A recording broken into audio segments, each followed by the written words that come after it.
now, unquote. Feminism is a communist, Soviet, and leftist Jewish construct. Yeah, did you know that, who was it? The feminist Jewish woman, Betty Friedan, who wrote the Feminine Mystique back in the late 50s, I think, or the early 60s? The Feminine Mystique. You see, it was the globalists, the Rothschilds or the Rockefellers, who actually funded the feminist movement, according to the late Aaron Russo, the producer of From Freedom to Fascism. He pointed out that the globalists actually wanted to finance both, the feminist movement, because it would help drive a wedge between men and women. Get the women working, which happened right after World War II, through the late 40s and 50s. Get the women working outside the home, and the men are working, and now who's going to take care of the children? That leads to increased tension in the marriage, divorce, of course, with the rise of rock and roll music in the 50s and 60s, the rampant sex, drugs, anarchy that took place during the Vietnam era, and you see the rise of divorce, the increase in divorce rates, okay? Broken homes, dysfunctional families. Now, I'm a product of a broken home, as well as my sister and my brother. I have a half brother and half sister. We all have different fathers, the same mother. But this was very uncommon back when I was growing up. It's not so uncommon today. It's not uncommon to have two dads, two fathers, or three fathers today, you know, so that the kids grow up, they're not grounded in a solid family union of a mother and father, a husband and wife, who are bound together by love and commitment. Okay? And even among professing Christians, the divorce rate is at least 50% or higher. Now, you know what Jesus said about divorce, right? What God that joined together, let not man put asunder. In other words, God hates divorce.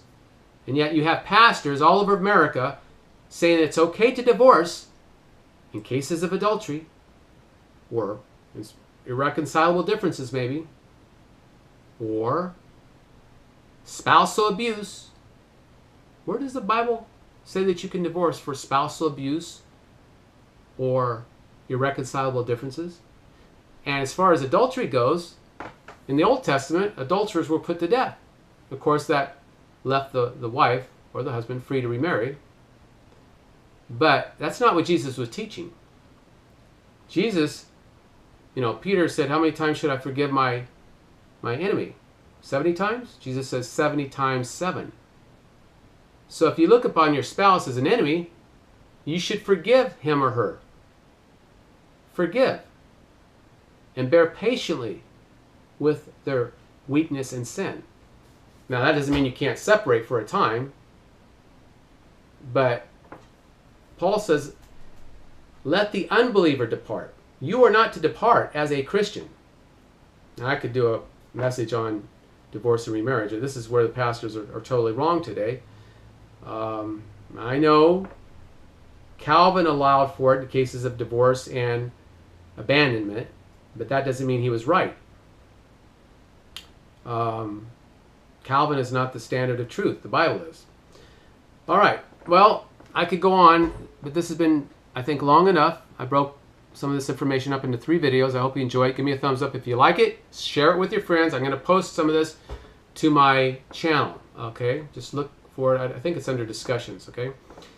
And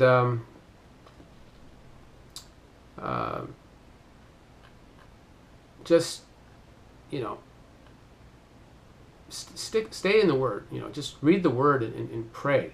Watch my videos and share them with other people. You know, I'm speaking the truth, and I say this out of concern for what's happening to this country. You know, America, how it's been taken over by the shadow government, by the establishment, and it's part of the one world order plan. And you destroy America, then they can achieve their goal.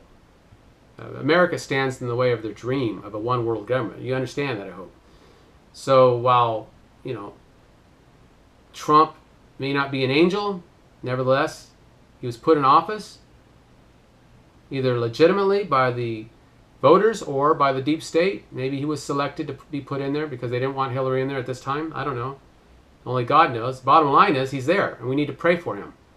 You need to pray for your president. That's what the Scripture commands us, to pray for all those in authority.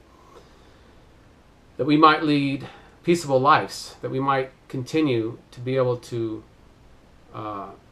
worship the Lord in the beauty of holiness, to worship the Lord and to keep his commandments. Because I believe that the nature of this tribulation, while it could intensify into physical persecution in this country, as it has around the rest of the world, right now we're simply experiencing a lot of apostasy and heresy, false teachings, inundating the church through YouTube videos, through articles, through pastors, which are operating as CEOs and not operating as humble men of God, exercising their gifts, but they're trying to be Protestant dictators, is what they are. No different than the Pope, the Roman Catholic Pope. Just because they're Protestant doesn't mean that they're right in all their teachings. All right, well, may the Lord richly bless you until we meet again. Thank you for tuning in.